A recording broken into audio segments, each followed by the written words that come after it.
ನಾನು ನಮ್ಮ ಪ್ರಾಂಶುಪಾಲ ನವೀನ್ ಶೆಟ್ಟಿ ಕೆ ಅವರನ್ನು ಮತ್ತು ನಿತ್ಯ ಸಂಸ್ಥೆಯವರ ಪ್ರಾಜೆಕ್ಟ್ ಶಿಕ್ಷಕರನ್ನು ಎಲ್ಲರ ಪರವಾಗಿ ಅಭಿನಂದಿಸ್ತೇನೆ. ಯಾಕೆಂತ ಹೇಳಿದ್ರೆ ನವೀನ್ ಶೆಟ್ಟಿ ಅವರು ಹೀಗಲ್ಲ, ಹಿಂದಿಂದಲೂ ಕೂಡ ಸ್ವಚ್ಛತೆಗೆ ಮತ್ತು ಶ್ರಮದಾನಕ್ಕೆ ಮತ್ತು ಗಾಂಧಿ ಜಯಂತಿಯ ಕಾರ್ಯಕ್ರಮಕ್ಕೆ ಬಹಳಷ್ಟು ವರ್ಷಗಳಿಂದ ಆ ಕಾರ್ಯಕ್ರಮ ಹಮ್ಮಿಕೊಂಡು ಅವರ ಜೀವನದಲ್ಲಿ ವ್ಯಕ್ತಿತ್ವ ರೂಪಿಸಿಕೊಳ್ಳೋದು ಮಾತ್ರ ಅಲ್ಲ, ಅದನ್ನು ವಿದ್ಯಾರ್ಥಿಗಳು ವರ್ಗಾಯಿಸಬೇಕು. ಅವರಿಗೆ ಕೂಡ ಈ ರೀತಿಯ ಸಾಮಾಜಿಕವಾದ ಚಿಂತೆಯ ವ್ಯಕ್ತಿತ್ವ ಬರಬೇಕಂತ ಹೇಳಿ ಇವತ್ತೆಲ್ಲ ರಜೆ ಇದ್ರೂ ಕೂಡ ತಾವೆಲ್ಲ ನೀವು ಇರಲಿ, ನಿಮ್ಮ ಶಿಕ್ಷಣ ವರ್ಗದಿರಲಿ, ಈ ಮಕ್ಕಳಿಗೆ ಬೇಕಾಗಿ ನಿಮ್ಮ ಸ್ವಂತ ಮಕ್ಕಳಾಗಿ ಅವ್ರ ಜೊತೆ ಸಮಯ ಕಳೆದುಕೊಂಡು ಅವರ ವ್ಯಕ್ತಿತ್ವ ರೂಪಿಸಿಕೊಳ್ಳುವಂತ ಕ್ಯಾಂಪ್ ಅಂತ ತಾವೆಲ್ಲ ಇವತ್ತು ಪ್ರಾರಂಭ ಮಾಡಿದ್ದೀರಿ. ಅದಕ್ಕಾಗಿ ನಾನು ಬಹುಶಃ ಈ ಸಮಾಜ ಮತ್ತು ರಾಜ್ಯದ ಬಗ್ಗೆ ದೇಶದ ಪರವಾಗಿ ನಾನು ಇವತ್ತು ಸಲ್ಲಿಸ್ತೇನೆ. ಎಲ್ಲ ವಿದ್ಯಾರ್ಥಿ ತಾವು ಯಾರು ಭಾಗವಹಿಸಿದ್ದೀರಾ ನಿಮ್ಮನ್ನು ಕೂಡ ನಾನು ಇವತ್ತು ಅಭಿನಂದಿಸುವಂಥದ್ದು. ಅವಕಾಶ ಸಿಕ್ಕುವುದು ಕಡಿಮೆ, ಸಿಕ್ಕಿದಂತ ಅವಕಾಶ ಸಂದರ್ಭದಲ್ಲಿ ರಜೆ ದಿನ ಇದ್ರೂ ಕೂಡ ಅದನ್ನೆಲ್ಲ ಬದಿಗಿಟ್ಟು ಬಂದು ಬಹುಶಃ ಈ ರೀತಿಯ ಕಾರ್ಯಕ್ರಮ ಭಾಗವಹಿಸುವ ಮೂಲಕ ತಮ್ಮ ವ್ಯಕ್ತಿತ್ವ ರೂಪಿಸಿಕೊಂಡು, ನನಗೆ ವಿಶ್ವಾಸ ಇದೆ ಇವತ್ತಲ್ಲ ನಾಳೆ ಯಾವೊಂದು ಶಿಬಿರದಲ್ಲಿ ತಾವು ಟ್ರೈನಿಂಗ್ ಪಡ್ತಿದ್ದೀರಾ, ನಿಮ್ಮ ಜೀವನದಲ್ಲಿ ಇವತ್ತಲ್ಲ ನಾಳೆ ಒಂದಲ್ಲ ಒಂದು ದಿನ ಈ ಪಡೆಯುವಂತ ಟ್ರೈನಿಂಗ್ ನ ಪ್ರಯೋಜನ ಮತ್ತು ಅನುಭವ ನಿಮ್ಗೆ ಪ್ರಯೋಜನಕಾರಿ ಮುಂದಿನ ಆಗೇ ಆಗ್ತದೆ ನಾನು ಹೇಳಲಿಕ್ಕೆ ನಾನು ಇವತ್ತು ಬಯಸ್ತೇನೆ. ಇವತ್ತು ಬಹುಶಃ ಉತ್ತಮವಾದ ಡಾಕ್ಟರ್ ಆಗ್ಬೇಕಾದ್ರೆ ಮೆಡಿಕಲ್ ಕಾಲೇಜ್ ಇದೆ ಹತ್ತಿರದಲ್ಲಿ, ಉತ್ತಮವಾದ ಇಂಜಿನಿಯರಿಂಗ್ ಆದ್ರೆ ಇಂಜಿನಿಯರ್ ಆಗ್ಬೇಕು ಅಂದ್ರೆ ಇದೆ, ಉತ್ತಮವಾದ ಲಾ ಕಾಲೇಜಲ್ಲಿ ಸ್ಟೂಡೆಂಟ್ ಬೇಕಾದ್ರೆ ಲಾ ಕಾಲೇಜ್ ಇದೆ. ಅದು ಉತ್ತಮವಾದ ಸಾಮಾಜಿಕ ಚಿಂತನೆಯ ಪ್ರಜೆಗಳಾಗಬೇಕಾದ್ರೆ ಅಂತ ಯಾವುದೇ ಕಾಲೇಜುಗಳು ಇವತ್ತು ನಮ್ಮಲ್ಲಿ ಕಾಣಸಿಗ್ತಿಲ್ಲ.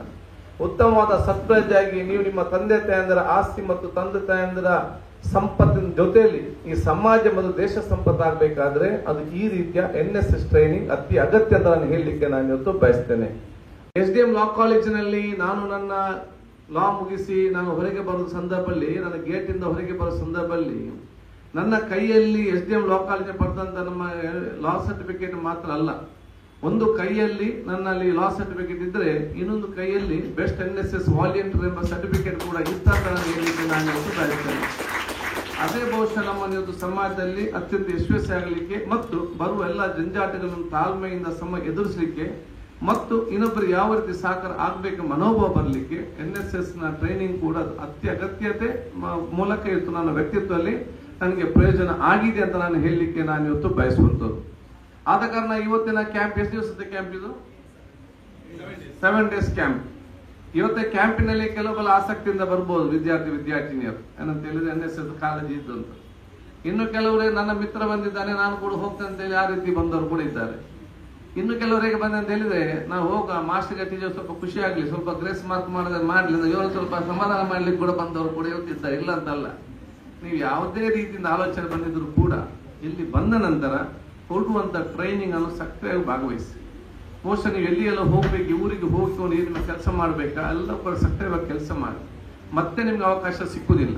ಆದ ಕಾರಣ ನಿಮ್ಮ ಆಲೋಚನೆಯಲ್ಲಿ ಬರಬೇಕು ವಿದ್ಯಾರ್ಥಿಗಳದ್ದು. ಇವತ್ತು ಶಿಕ್ಷಣ ಇಲಾಖೆಯವರು ಬಹುಶಃ ನಮ್ಮ ಶಿಕ್ಷಣ ಇಲಾಖೆ ಮತ್ತು ಕಾಲೇಜಿನ ಪ್ರಾಂಶುಪಾಲರು ಪ್ರಾಧ್ಯಾಪಕ ವರ್ಗದವರು ನಿಮ್ಮನ್ನೆಲ್ಲಿ ಬಂದು ಇಲ್ಲಿ ನಿಮ್ಮಿಂದ ಸ್ವಚ್ಛತೆ ಮಾಡಿಸಿ ಮಾತ್ರ ಅಲ್ಲ, ಮುನ್ನೂರ ಈ ಪ್ರದೇಶದ ಪರಂಪರೆ ಸಂಪ್ರದಾಯ ಸಂಸ್ಕೃತಿಯನ್ನು ಊರವರ ಒಂದು ವ್ಯಕ್ತಿತ್ವವನ್ನು ನಿಮ್ಮ ಜೀವನದಲ್ಲಿ ಪರಿಚಯ ಮಾಡಿಕೊಡುವಂತ ಅವಕಾಶ ಖಂಡಿತವಾಗಿಯೂ ಆಗ್ತದೆ. ಒಂದು ವಾತಾವರಣ ಬೇರೆ ಇರ್ತದೆ, ಒಂದು ಸಂಸ್ಕೃತಿ ಪರಂಪರೆ ಬೇರೆ ಇರ್ತದೆ, ಬೇರೆ ಬೇರೆ ಕಡೆ ಹೋದಾಗ ನಿಮ್ಗೆ ಅನುಭವ ಆಗ್ತದೆ. ನಿಮ್ಮ ಊರಲ್ಲಿದ್ದಾಗ ಈಗಿರ್ಲಿಕ್ಕೆ ಸಾಧ್ಯ ಇಲ್ಲ, ಅದು ಇಲ್ಲ ಅಂತ ಗೊತ್ತಾಗದೆ ಆಗದ್ರೆ ಈ ರೀತಿ ನೀವು ಎಕ್ಸ್ಪೋಸ್ ಆಗಿ ಗ್ರಾಮೀಣ ಮಟ್ಟದ ಪ್ರದೇಶಕ್ಕೆ ಬಂದಾಗ, ಇಲ್ಲಿ ಒಂದು ಅತ್ಯಂತ ಕುಗ್ರಾಮದ ವಾರ್ಡಿಗೆ ಹೋದಾಗ ಅಥವಾ ಅತ್ಯಂತ ಕಷ್ಟಪಟ್ಟ ಮನೆಗೆ ಹೋದಾಗ ಈ ಪರಿಸ್ಥಿತಿ ಹೀಗೆ ಕೂಡ ಇದೆ ಅಂತ ಹೇಳಿ ನಿಮ್ಗೂ ಕೂಡ ಅನುಭವ ಆಗುವಂತ ವಿಚಾರ ಇವತ್ತು ಆಗ್ತದೆ. ಆದಾಗ ನೀವು ಇಲ್ಲಿ ಕೆಲಸ ಕೂಡ ಮಾಡ್ತೀರಿ, ನೀವು ಊರವರಿಂದ ಬಹಳಷ್ಟು ತಿಳಿಯುವಂತ ಅವಕಾಶ ಕೂಡ ಇರುತ್ತೆ ನಿಮಗೆ. ಪರಸ್ಪರ ಒಬ್ಬರಿಗೊಬ್ಬರು ಸಹಕಾರ ಮಾಡುವಂತ ಒಂದು NSS ನ ಕ್ಯಾಂಪ್ ಕೂಡ ಇವತ್ತು ಆಗಿದೆ ಅಂತ ಹೇಳಲಿಕ್ಕೆ ನಾನು ಇವತ್ತು ಬಯಸುವಂತದ್ದು. ಅದಕ್ಕಾಗಿ ನೀವು ಅತ್ಯಂತ ತಮ್ಮ ಶಿಕ್ಷಣ ಪಡೆಯುವ ಜೊತೆಯಲ್ಲಿ ಅತ್ಯುತ್ತಮವಾದ ಸತ್ಪ್ರಜೆ ಕೂಡ ಆಗ್ಬೇಕಂತ ಇವತ್ತು ಎಲ್ಲ ಕ್ಯಾಂಪ್ಗಳು ಇವತ್ತು ಹಮ್ಮಿಕೊಳ್ಳಲಾಗಿದೆ. ನಾನು ಸೈಂಟ್ ಅಲೋಷಿಯಸ್ ಇದ್ದಾಗ ನನಗೆ ನೆನಪಿದೆ, ನನ್ನ ಮ್ಯಾಥ್ಸ್ ಅಲ್ಲಿ ಮಾರ್ಕ್ಸ್ ಸ್ವಲ್ಪ ಕಡಿಮೆ ನನಗೆ. ಆಗ ಭಾಸ್ಕರ್ ಸರ್ ಇದ್ರು, ಅವ್ರು ಹೇಳಿದ್ರು, Khadar if you not a good student no problem, be a good citizen of India ಅಂತೇಳಿ. ಇಂಥ ಮಾರ್ಕ್ ಇಲ್ಲ, ಸ್ಟೂಡೆಂಟ್ ಅಲ್ಲದೆ ಚಿಂತೆ ಇಲ್ಲ, not a good student not a problem but be a good citizen of India ಅಂತ ಹೇಳಿ ನಮ್ಮ ವ್ಯಕ್ತಿತ್ವವನ್ನು ಸಮಾಜ ಮತ್ತು ದೇಶಕ್ಕೆ ಹೇಗೆ ನಾವು ಹೊಂದಿಕೊಂಡು ಹೋಗ್ಬೇಕೆಂಬ ಆ ಚಿಂತನೆಯನ್ನು ಅವತ್ತೇ ನಮಗೆ ಹೇಳಿಕೊಡುವಂತ ಪಾಠ ಆಗುವಂಥದ್ದು. ಈಗ ಅದಕ್ಕಿಂತ ಉತ್ತಮವಾಗಿ ನಿಮ್ಗೆ ಎಲ್ಲಾ ರೀತಿಯ ಸಹಕಾರ ನಿಮ್ಮ ವ್ಯಕ್ತಿತ್ವ ರೂಪಿಸಿಕೊಂಡು ಬರ್ತಿದೆ. ಆದಾಗ ನಾನು ನಿಮ್ಗೆ ಹೇಳುದಿಷ್ಟೇ, ನೀವೆಲ್ಲರೂ ಕೂಡ ಅತ್ಯಂತ ಸತ್ಪ್ರಜೆಯಾಗಿ ನೀವು ಆಡೋ ಪ್ರತಿಯೊಂದು ಮಾತು ನೀವು ಮಾಡೋ ಪ್ರತಿಯೊಂದು ಕೆಲಸ ಅದು ಸಮಾಜ ಮತ್ತು ದೇಶಕ್ಕೆ ಪೂರಕವಾಗುವ ಮಾತು ಮತ್ತು ಕೆಲಸ ಎಂಬ ದೊಡ್ಡ ಮಟ್ಟದ ಒಂದು ನಿಮ್ಮ ಹತ್ರ ಪ್ರತಿಜ್ಞೆ ಇರ್ಬೇಕಂತ ಹೇಳಲಿಕ್ಕೆ ನಾನು ಇವತ್ತು ಬಯಸ್ತೇನೆ. ಯಾಕಂತ ಹೇಳಿದ್ರೆ ಈಗ ನಮ್ಮ ಕೆಲಸ ಏನು, ನಾವು ಬಾಯಿಗೆ ಬಂದಾಗ ಮಾತಾಡುದು, ಸಮಸ್ಯೆ ಸೃಷ್ಟಿಸುದು ಮತ್ತೆ ಸಮಸ್ಯೆ ಬಗೆಹರಿಸುದು. ನಮ್ಮ ಅರ್ಧ ಆಯುಷ ಇಲ್ಲಿಗೆ ಮುಗೀತು. ಅದಕ್ಕೆ ನಾವು ಆಡೋ ಮಾತು ಕರೆಕ್ಟ್ ಇದ್ರೆ, ಮಾಡೋ ಕೆಲಸ ಕರೆಕ್ಟ್ ಇದ್ರೆ ತನ್ನಿಂದ ತಾನೇ ನಮ್ಮ ದೇಶ ಒಂದೇನ ಸ್ಥಾನಕ್ಕೆ ಹೋಗ್ತದೆ, ಏನು ಕೂಡ ಸಮಸ್ಯೆ ಇಲ್ಲ. ಆದ ಕಾರಣ ಈ ಒಂದು ಇದೇ ನಮ್ಮ ದೊಡ್ಡ ಮಟ್ಟದ ದೇಶ ಪ್ರೇಮ ಅಂತ ಹೇಳಲಿಕ್ಕೆ ನಾನು ಇವತ್ತು ಇಚ್ಛಿಸ್ತೇನೆ. ಈ ರೀತಿಯ ವ್ಯಕ್ತಿತ್ವ ತಮ್ಮಿಂದ ಬರುವಂತ ಅವಕಾಶ ಎಲ್ಲ ಕೂಡ ಆಗಲಿ. ನಮ್ಮ ಪ್ರಜಾಪ್ರಭುತ್ವದಲ್ಲಿ ಮಾತಾಡ್ಲಿಕ್ಕೆ ಅವಕಾಶ ಚೆನ್ನಾಗಿ ಗೊತ್ತಿದೆ, ಅದು ಎಲ್ಲಿ ಕೂಡ ಮಾತಾಡ್ಲಿಕ್ಕೆ ಎಲ್ಲಿ ಕೂಡ ಅವಕಾಶ ಕೊಡ್ಲಿಲ್ಲ ಅಂತ ಆಲೋಚನೆ ಮಾಡಬೇಕು. ನಾನು ಅದಕ್ಕೆ ಯಾವಾಗಲೂ ಕೂಡ ಒಂದು ಕಥೆ ಎಲ್ಲರಿಗೂ ಕೂಡ ಹೇಳ್ತಾ ಇರ್ತೇನೆ. ಚೈನಾ ದೇಶದ ಪ್ರಾಣಿ ಮತ್ತು ಭಾರತ ದೇಶದ ಪ್ರಾಣಿ ಇತ್ತಂತೆ. ಚೈನಾ ದೇಶದ ಪ್ರಾಣಿ ತಿಂದು ಗಟ್ಟಿಮುಟ್ಟಾಗಿ ಅದರಷ್ಟಕ್ಕೆ ಇತ್ತು. ಭಾರತ ದೇಶ ಪ್ರಾಣಿ ಊಟಕ್ಕೆ ಸ್ವಲ್ಪ ಕಡಿಮೆ ಆಗಿ ಅದರಷ್ಟೇ ಮಲಗಿತ್ತು. ಒಂದು ದಿವಸ ಭಾರತ ದೇಶದ ಪ್ರಾಣಿ ಎದ್ದು ನೋಡುವಾಗ ಚೈನಾ ದೇಶದ ಪ್ರಾಣಿ ಕೂಡ ಭಾರತ ದೇಶ ಒಳಗೆ ಬರ್ತಾನಂತೆ. ಭಾರತ ದೇಶ ಪ್ರಾಣಿ ಕೇಳ್ತಂದ್ರೆ ನೀನು ಅವಸ್ಥೆ ಅಂತ ಮಾರ, ನಾನು ಇಲ್ಲಿ ಕಷ್ಟದಲ್ಲಿದ್ದೇನೆ, ನಾನೆಲ್ಲ ಆಚಾರ ಆಗಿದ್ದೇನೆ, ನಿನ್ಗೆಲ್ಲಿ ಬೇಕಾದಂದ್ರೆ ವ್ಯವಸ್ಥೆ ಇದೆ, ಇನ್ನು ನೀನು ಅಲ್ಲಿಂದ ಇಲ್ಲಿಗೆ ಬಂದ್ರೆ ಗಡಿ ದಾಟಿ ನಮ್ಮ ದೇಶಕ್ಕೆ ಬಂದ್ರೆ ಇಲ್ಲಿ ನಿನ್ನನ್ನು ನೋಡುವವರು ಯಾರು ಅಂತೇಳಿ. ಅದಕ್ಕೆ ಚೈನಾ ದೇಶದ ಪ್ರಾಣಿ ಹೇಳ್ತದಂತೆ, ಅದೌದು, ಅದಕ್ಕೇನು ತೊಂದರೆ ಇಲ್ಲ, ಇಲ್ಲಿ ಮೂಲಭೂತ ಸೌಕರ್ಯ ಎಲ್ಲ ಕೂಡ ಚೆನ್ನಾಗಿದೆ, ತಿನ್ಲಿಕ್ಕೆ ಕೂಡ ಬೇಕಷ್ಟಿದೆ, ನಾನು ಕೂಡ ಗಟ್ಟಿಮುಟ್ಟಾಗಿದ್ದೇನೆ, ವ್ಯವಸ್ಥೆ ಎಲ್ಲ ಕೂಡ ಸರಿ ಇದೆ, ಅದು ಇಲ್ಲಿ ಬೊಗಲಿಕ್ಕೆ ಬಿಡುದಿಲ್ಲ, ಅದಕ್ಕೆ ನಾನು ಈ ಕಡೆ ಬರುವಂತೇಳಿ. ನಮ್ಗೆ ಇಲ್ಲಿ ಮಾತಾಡ್ಲಿಕ್ಕೆ ಅವಕಾಶ ಹೇಳಿಕೊಂಡು ನಾವು ಬಾಯಿಗೆ ಬಂದಾಗೆ ಮಾತಾಡುದು, ಸಮಸ್ಯೆ ಸೃಷ್ಟಿಸುದು, ಬಗೆಹರಿಸುದು, ಅರ್ಧ ಆಯುಷ್ಯ ಇಲ್ಲಿ ಮುಗಿಯುವಂತ ಪರಿಸ್ಥಿತಿ ಆಗಿದೆ. ಅದು ನಾವೆಲ್ಲರೂ ಕೂಡ ಯುವ ಜನಾಂಗ ಆಲೋಚನೆ ಮಾಡಬೇಕು. ನಾವು ಮಾಡೋ ಪ್ರತಿಯೊಂದು ಮಾತು ಮತ್ತು ಕೆಲಸ ಸಮಾಜ ಮತ್ತು ದೇಶಕ್ಕೆ ಪೂರಕವಾಗುವಂಥದ್ದು.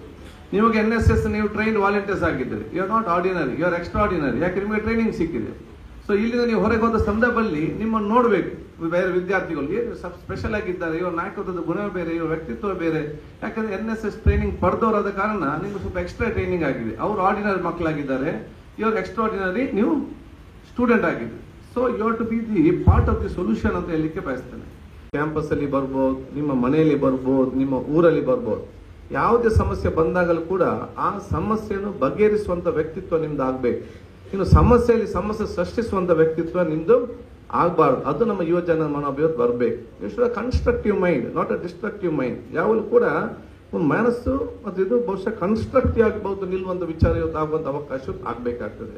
ಅದಕ್ಕಾಗಿ ಬಹುಶಃ ಈ ರೀತಿ ಎಲ್ಲ ಟ್ರೈನಿಂಗ್ ಅನ್ನು ಕೊಡುವಂತ ವಿಚಾರ ಇವತ್ತು ಹಮ್ಮಿಕೊಂಡಿದ್ದಾರೆ ಅಂತ ಹೇಳಲಿಕ್ಕೆ ನಾನು ಇವತ್ತು ಬಯಸ್ತೇನೆ.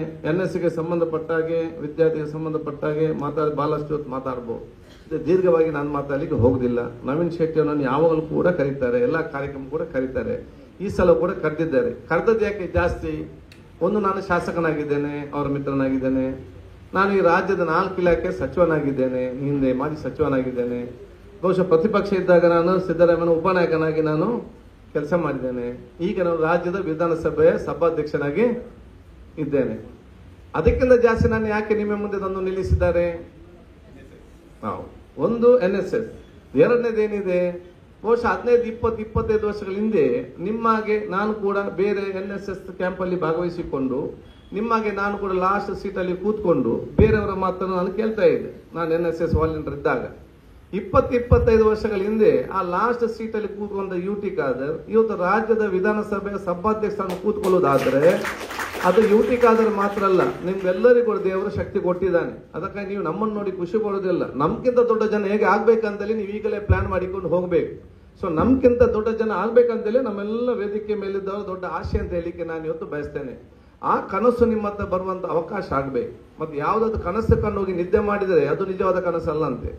ಯಾವ ಕನಸು ಕಂಡು ಅದು ಆಗುತ್ತಂತ ನಿದ್ದೆ ಮಾಡುದಿಲ್ವೋ ಅದು ನಿಜವಾದ ಕನಸು. ಅಂತ ಕನಸನ್ನು ಕಾಣಬೇಕು. ನೀವು ಅತ್ಯಂತ ದೊಡ್ಡ ಸ್ಥಾನಕ್ಕೆ ಹೋಗ್ಬೇಕು. ಇಡೀ ಊರಿಗೆ ಗೌರವ ಬರುವಂತ ಅವಕಾಶ ಆಗ್ಬೇಕು.